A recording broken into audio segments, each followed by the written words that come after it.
Hey everyone, and welcome back to the Tech Seeking Human Digital Digest. And last week we covered the Accenture Pulse of Change report, which highlighted how disruptive artificial intelligence is going to be this year. In fact, 88% of organizations feel that the pace of change is going to be higher than ever before, and only 52% are ready for it. This week is a super exciting week because we have two hot topics. One hot topic is the Contentsquare Digital Benchmarks Report has just landed. And on top of that, a very good friend of mine who loved episode 1 so much, she begged me to be part of the show. Ellie, welcome to the Tech Seeking Human Digital Digest. Thank you so much. It's so nice to be here. Ellie's a very good friend of mine, a PR expert, an Aussie living in Singapore. She also happened to be taught how to use the internet, maybe actually build websites, from yours truly. It is true. It is true. You taught me how to code and how to maintain my website well before iPhone was a thing. But in all seriousness, I really loved the content that you always share. You know, I'm always commenting and liking on your LinkedIn. So the second hot piece of topic this week is the very exciting Contentsquare Digital Experience Benchmarks Report, which drops today. Always been a big fan of their benchmark report because it gives a really great insight into the high level of behavior of users across 43 billion sessions and 200 billion page views, which feels like an enormous amount of insight in there, across nearly 4,000 websites. Dave, what is your biggest takeaway from this?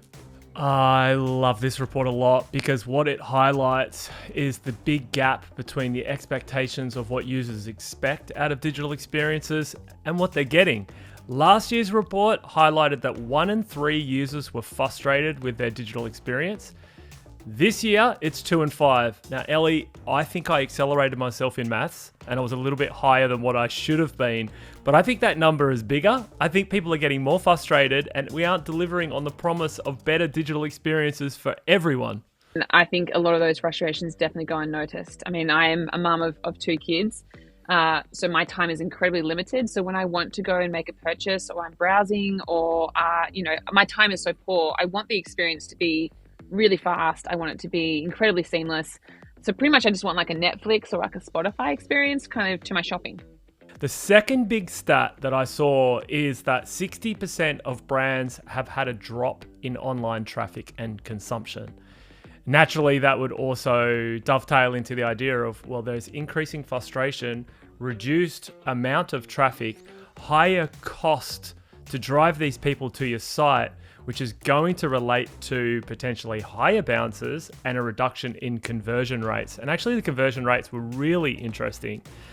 That's down 5.5% now to 2.76. And the big thing, web conversion rates are about 4%, which means, again, here comes my unbelievable maths, mobile is at about 2% because also mobile traffic is really, really high compared to web traffic. So mobile traffic only, conversion rate only at 2%, it's really low and there's a lot of work to be done there.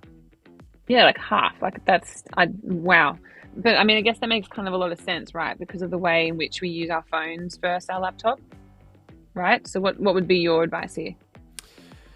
I would say teams more than ever need to double down on the mobile experience. I've seen it in this industry for a long period of time now where we're developing web experiences and even designing for web experiences. And I even caught myself yesterday writing web and apps. It's the other way around, people. It's apps and web because the mobile traffic now, according to the report, is at 70%. So we far exceeded, Ellie, you wouldn't remember this, but back in the day, mobile at one point exceeded desktop for the first time. We're so far beyond that now. The world is mobile first and people are spending more time in applications.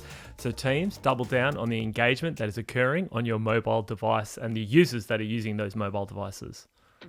Why is there just such a hesitancy around investing behind mobile as the core driver? Because it is something we talk about in our industry a lot as well, as being mobile first. The reason why people go to the web analytics experience is because it's easier. It's just dropping a script into a web browser and then looking at the conversion rates that way. But if you really want to understand mobile and particularly mobile app experiences, you have to put an SDK into the mobile app. You have to redeploy that mobile app, which means you've got to talk to developers. Talking to developers sometimes can be really scary for people that are in marketing.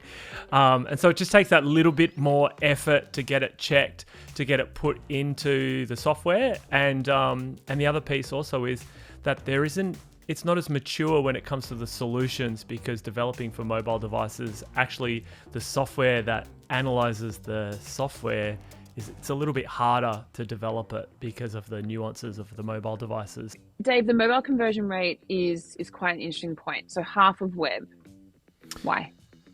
Naturally, the way in which we use our devices, we're often scrolling through Instagram, we're looking at stories. I don't know, you might be on TikTok looking at funny videos, but like we do different things when we're on our mobile device. We'd be lying on the couch watching Netflix multi-screening. And I think what's super interesting actually was I was talking to an Australian brand, and what they did is they recognized people coming from mobile wanted a different experience. So they actually put a story type experience on top of their website. And this is a leading fashion retailer in Australia, and they created stories, and so people could flick through with their thumb on those stories, and they had a higher engagement rate and a higher add to cart as a result of putting stories for a mobile experience. So they served up a completely different experience based on people's needs and wants and desires as mobile users and what they're used to. And for the desktop experience, they were straight to give me the shoes.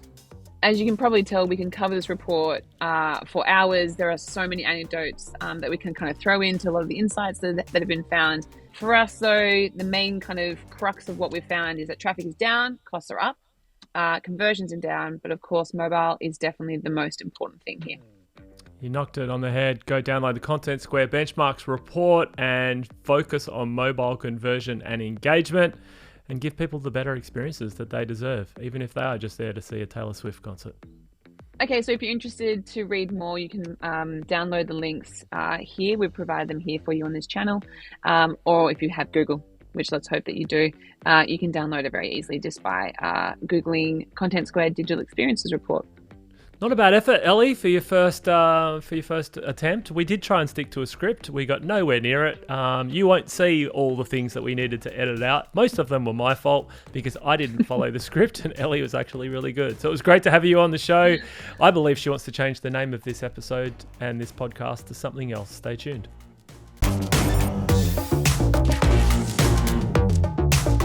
And it's across like $43 billion sessions. Oh, damn it. Mm-hmm.